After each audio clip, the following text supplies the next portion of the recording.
नमस्ते विद्यार्थी मित्रों, आज આપણે ધોરણ 8 विषय हिंदी पाठ 6 भरत। तो इस पाठ का प्रकार है एकांकी। तो उसके लेखक का नाम है राजा लक्ष्मण सिंह।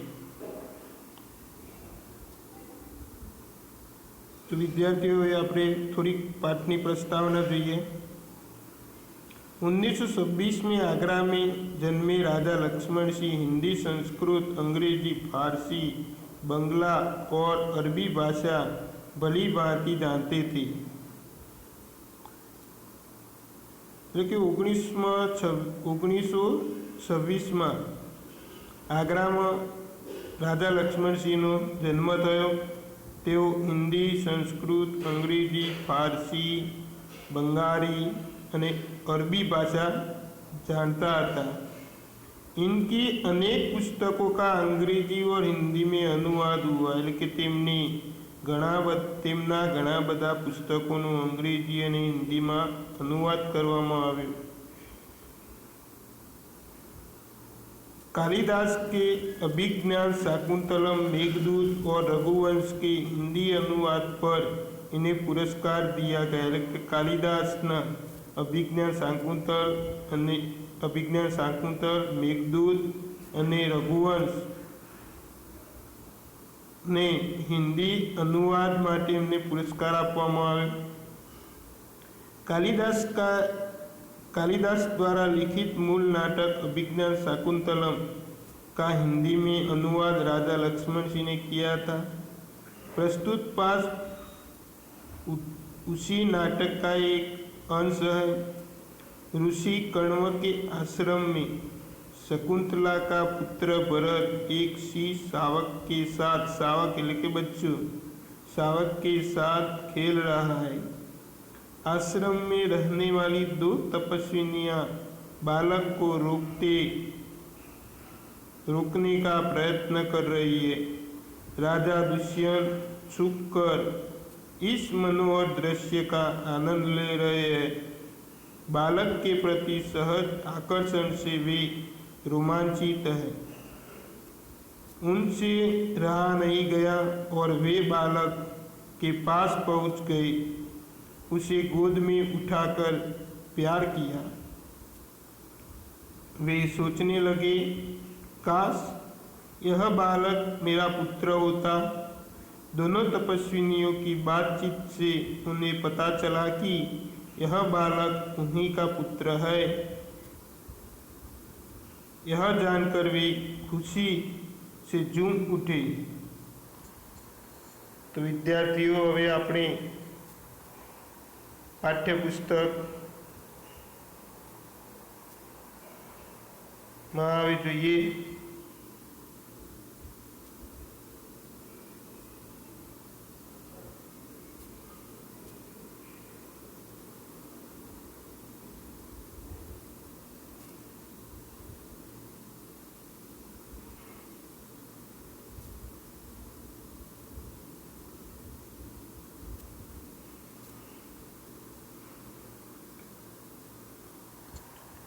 तो विद्यार्थियों, हवे आ पाठना पात्रों। तो बालक का नाम है भरत, तपस्विनी पहली राजा दुष्यंत और तपस्विनी दूसरी। हवे જોઈએ, एक बालक सिंह के बच्चे को घसीटते हुए लाता है और दो तपस्विनियां उसे रोकती हुई आती है। राजा दुष्यंत पेड़ की ओट से उन्हें देख रहे हैं, लेकिन एक बालक सिंहना बच्चा ने घसीटीने लावतो हतो અને બે तपस्विनियों તેને જોઈ રહી હતી, એટલે કે તેને રોકતી હતી। રાજા દુષ્યંત ઝાડની પાછળ ઊભા રહીને તેઓ જોતા હતા। બાલક, અરે સિંહ, तू अपना मुख खोल, मैं तेरे दांत गिनूंगा। એટલે કે બાળક બોલ્યું,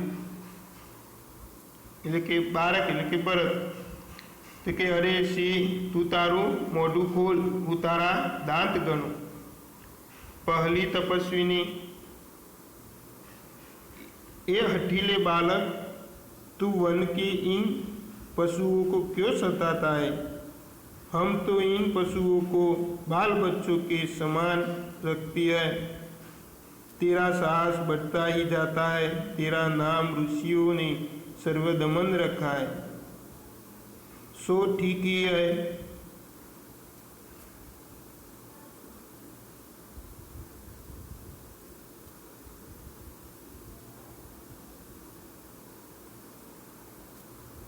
એટલે કે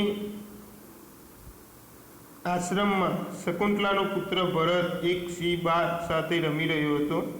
તે તેના દાંત ગણવા ઈચ્છે છે। આશ્રમમાં રહેનારી બે તપસ્વીનીઓ તેને અટકાવવાનો પ્રયત્ન કરે છે। રાજા દુષ્યંત એક વૃક્ષની પાછળ છુપાઈને આ દ્રશ્ય જોઈ રહ્યા છે। બાળક પ્રત્યે રાજા દુષ્યંતના મનમાં સ્નેહ ઉભરાઈ આવે છે।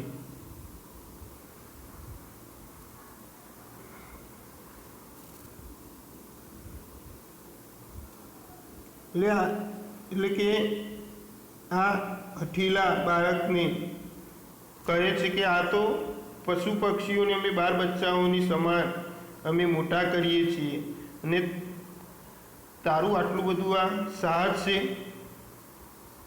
એટલે તારું નામ ઋષિઓએ સર્વનમન રાખ્યું છે। ઠીક છે। દુષ્યંત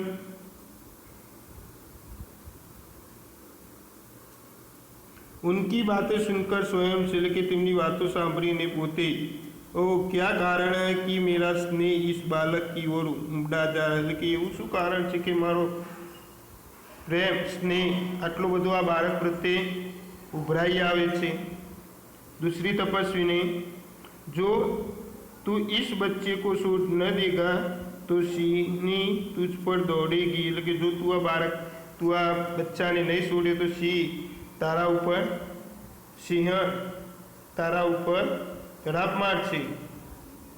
बालक मुस्कुरा कर के हंसता, ठीक है, सिंहनी का मुझे ऐसा ही डर है। એટલે કે મને સિંહણીથી આટલો બધો ડર છે। मुँह चिढ़ाता है, એટલે કે મોઢું બગાડે છે।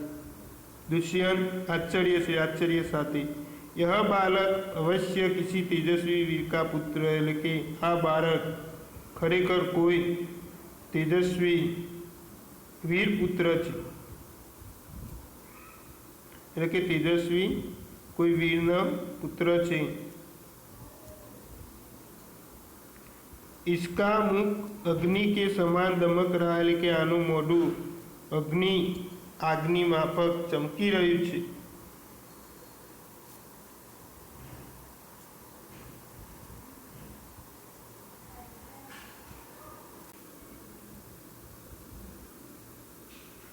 पहली तपस्विनी, हे प्यारे बालक, सिंह के बच्चे को छोड़ दे, मैं तुझे खिलौना दूंगी। એટલે કે પહેલી તપસ્વીની કહે છે કે વાલા બાળક તું આ સિંહના બચ્ચાને છોડી દે, હું તને રમકડા આપીશ।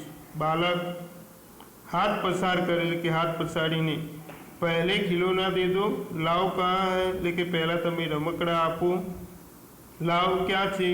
दुष्यंत दूर से बालक की हथेली को देखकर स्वयं से के दूर थी ए बालकनी हथेली जोईने स्वयं એટલે કે પોતે તેઓ ओ इसके हाथ में चक्रवर्तियों के लक्षण है। એટલે કે આના હાથમાં તો ચક્રવર્તીઓના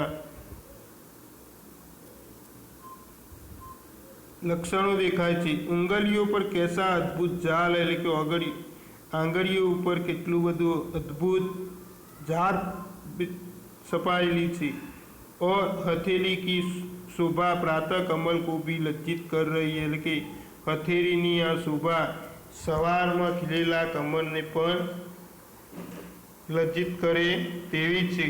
दूसरी तपस्विनी, हे सखी सूरता, यह बातों से न मानेगा। એટલે કે હે પ્યારી સુરતા, આ વાતો કરવાથી માનશે નહીં। जा, मेरी कुटिया में ऋषि कुमार के खेलने के लिए मिट्टी का मोर रखा है, એટલે જા તમારી ઝૂંપડીમાં અને આ ઋષિકુમારને રમવા માટે એક માટીનો મોર મેં બનાવ્યો છે, ઉસે લઈ આવ, એટલે કે તેને લઈને આવ। पहली तपस्विनी, मैं अभी लिए आती हूँ, जाती है, એટલે કે હું અત્યારે લઈને આવું છું અને જાઉં છું। बालक, तब तक मैं इसी सिंह के बच्चे के साथ खेलूंगा, એટલે કે ત્યાં સુધી હું આ સિંહના बच्चा साथे હું रमेश। यह कहकर तपस्विनी की ओर देखकर हंसता, એટલે કે આમ કહીને તે તપસ્વીની સામે જોઈને હસે છે। आप એટલે કે તમે જ પોતે, इस सुंदर बालक से खेलने को मेरा मन कैसा ललचाता, એટલે કે આ સુંદર બાળકને આની સાથે રમતા જોઈને મારું મન કેટલું બધું લલચાય છે, આ ભરકર। धन्य है वे मनुष्य जो अपने पुत्रों को गोद में लेकर उनके अंग की धूली से अपनी गोद मैली करते हैं और पुत्रों के मुख अकारण हंसी से खुलकर उज्जवल दांतों की शोभा दिखाते और तुतले वचन बोलते हैं।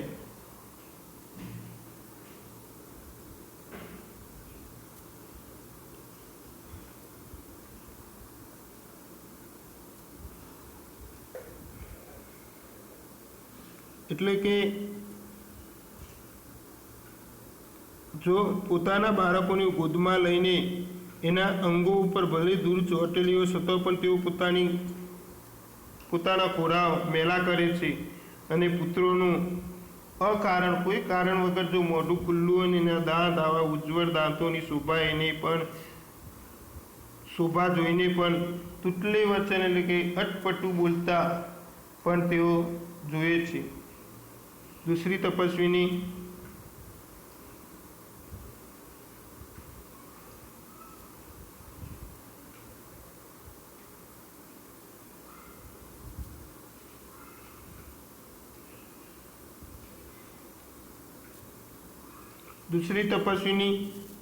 क्यों रे डीड, तू मेरी बात नहीं डरता, એટલે કે શું તું મારી વાત સાંભળતો નથી? इधर उधर देखा, આમ તેમ જોઈને, कोई ऋषि कुमार यहाँ है, એટલે કે कोई ऋषि कुमार आई છે। दुष्यंत को देखकर, लेकिन दुष्यंत ने जोईने, हे महात्मा, तुम ही आओ और कृपा करके इस बलि बालक के हाथ से सिंह के बच्चे को छुड़ाओ, એટલે કે તમે જ અહીંયા આવો અને આ બાળકના હાથમાંથી આ સિંહના બચ્ચાને તમે છોડાવો। दुष्यंत, अच्छा। बालक के पास जाकर और हंसकर एक बालक जोड़े जईने અને हंसीने, हे ऋषि कुमार, तुमने तपोवन के विरुद्ध यह आचरण क्यों सीखा, એટલે કે તમે આ તપોવનના વિરુદ્ધમાં જઈને તમે આ કેમ આવું આચરણ કરો છો, जिससे तुम्हारे कुल की लाज जाती है, એટલે કે તેનાથી તમારા કુળની લાજ જાય છે। यह तो कोई अच्छी बात नहीं, लेकिन आ तो कोई एवी बात नहीं। बच्चे ने सिंह के बच्चे को छोड़ दिया, लेकिन 12 हिते सिंहना बच्चा ने छोड़ी दीधु।